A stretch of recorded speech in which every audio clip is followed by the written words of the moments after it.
29 ऑगस्टला मनोज जरांगे पाटील यांचं चलो मुंबई मराठा आरक्षणाचा अंतिम लढा होणार आहे मुंबईमध्ये आणि त्यासाठी जय्यत तयारी सुरू झाली आहे।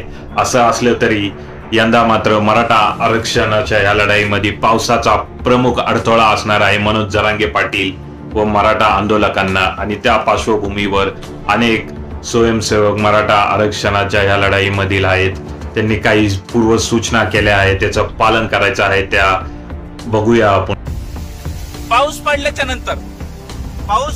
नंतर काही वेळेस काय होणार आहे, थंडी वाजणार आहे।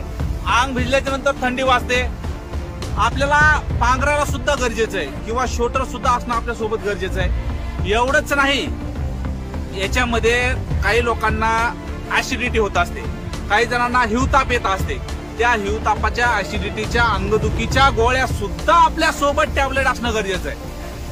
म्हणजे जात असताना कसल्याही प्रकारची कसर सोडायची नाही। 10 ते 15 दिवस आपल्याला मुंबईतून वापस येतात नाही, जोपर्यंत जरांगे पाटील वापस फिरत नाहीत तोपर्यंत सुद्धा आपल्याला वापस फिरायचं नाही। ह्या पद्धतीने आपलं सर्व सामान सोबत घ्यायचं आहे, वापरायचं, पांघरायचं, आपल्या गोळ्या औषध, काही जणांना गोळ्या औषध आहेत, त्या गोळ्या औषध 10-15 दिवसाच्या शिल्लक घ्यायच्यात। वाटाने आपल्यासोबत डॉक्टरची टीम आहे, अँब्युलन्स आहेत, वाटाने जेवणाची अनेक बांधवांनी सेवा केलेली आहे, सोय केलेली आहे। परंतु आपल्याला मुंबईला गेल्याच्या नंतर 10-15 दिवस राहावा लागेल, अशा नियोजनाने चला। हलगर्जी करू नका, नुसतं उठायचं आणि गाडीत बसायचं असं अजिबात चालणार नाही। म्यानातल्या तलवारी बाहेर काढायच्यात आणि म्यानातल्या तलवारी बाहेर काढून घासून सोबत घ्यायच्यात।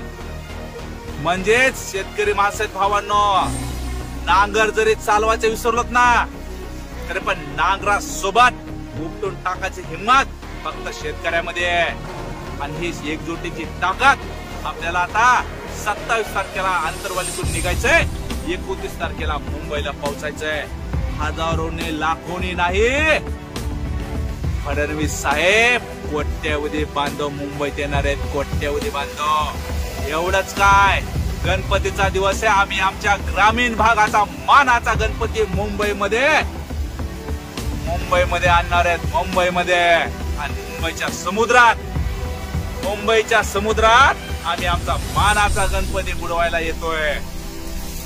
मी येतोय, तुम्ही या। धन्यवाद। जय जिजाऊ, जय शिवराय।